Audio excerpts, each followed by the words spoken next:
Welcome back. Good evening. And I've been trying to do some cleaning and rearranging over here, as you can probably tell.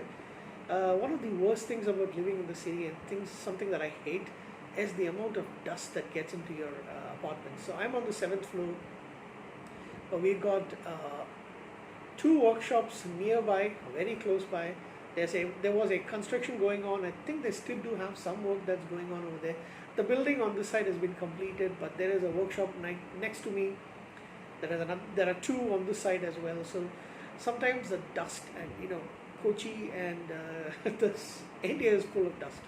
So unfortunately, you need to do a lot of cleaning, and the more stuff that you've got, it's not really conducive for our weather to have things like Funko Pops and models, because they gather a lot of dust and then you need to clean them constantly. I don't, I'm lazy, so every couple of months, maybe every 3 months, is when I actually take a damp cloth, and I start cleaning a couple of the shelves, try to clean out the dust from some of the Funko Pops and the models, and then the top of the DVDs, and the side, I lift the bottoms, try to clean them. Sorry, I didn't mean to sound anything else. I didn't lift anyone's bottom, just the DVDs. Right? So I've been trying to do that this evening while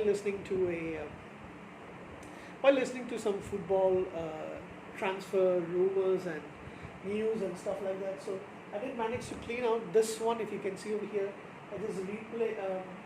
I just cleaned that out. You've got the Stargate SG1 set, Battlestar Galactica, and a few others. I'm going to do some more rearranging over there, but that's not what we're here to talk about. A few more DVDs. So I got this one a few days ago, but I never got around to opening it or showing it. So I'll start with that, or rather I will pick that up first. I just took off the shrink wrapping, but unfortunately, even though it kind of looked nice in both Amazon and eBay, this is a eBay purchase. The fact is, it's two movies on one single disc, and I do not like that. So this is a very, very basic edition of both 28 Days Later and 28 Weeks Later. 28 Days Later is one of my favorite horror movies, especially zombie movies. The Brits really do know how to make those. I think it was Danny Boyle, if I'm not mistaken. I think so. Yeah. And then there is the sequel, which came out a couple of years later. I don't like it as much. To be honest, it's a good movie, but it's not as good as the first one. So I think the movie actually does, the first one especially deserves a better release than this, having two movies on one DVD, which you can actually see over here. Let me just turn this around. I watched, the first time that I watched 2000 when did the movie actually come out? 2004, if I'm not mistaken. So I'll quick check. 28 days later. And I actually typed in 28 days later. It's 2002. So I must have watched this movie for the first time around 2004 maybe, or 2005, and I watched it on cable a couple of times.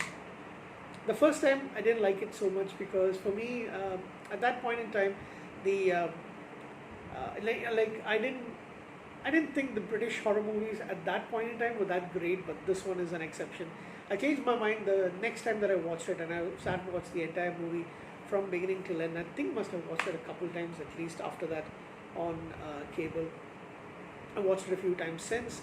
Definitely need to have it in my collection. And 28 Days Later, I think I've only watched it twice. One was very recently, and that's why I decided I had to get this set. But then it doesn't really look that great, a very, very basic thing. So, and it wasn't expensive. I think it cost like £4. So, but still, yeah, it deserves to be only this much. It's a very, very plain kind of like and I wasn't really damaged or anything like that, but just feels kind of flimsy.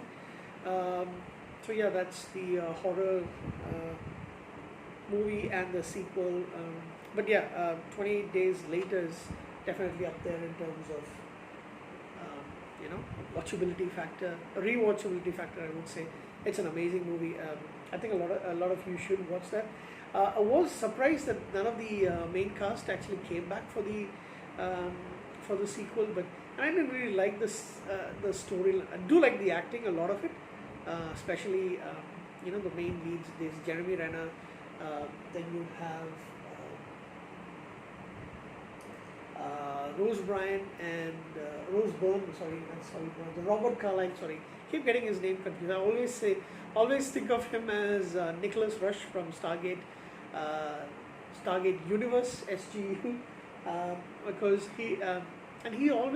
he's a pretty good actor in terms of being the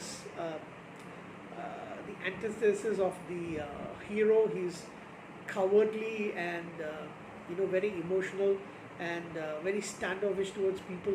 That's kind of like Nicholas Rush. So I always think of him as this character as being that. I don't know. Nick, he does play a really good. Again, I can't really call him a villain role, but as someone you don't really like, but is part of the main protagonist movie. So yeah, and you have also Harold Perrineau. I've seen him in a few things. Pretty good actor. He's also in the series The Rookie. So that's about it. I'll catch you again pretty soon. Bye.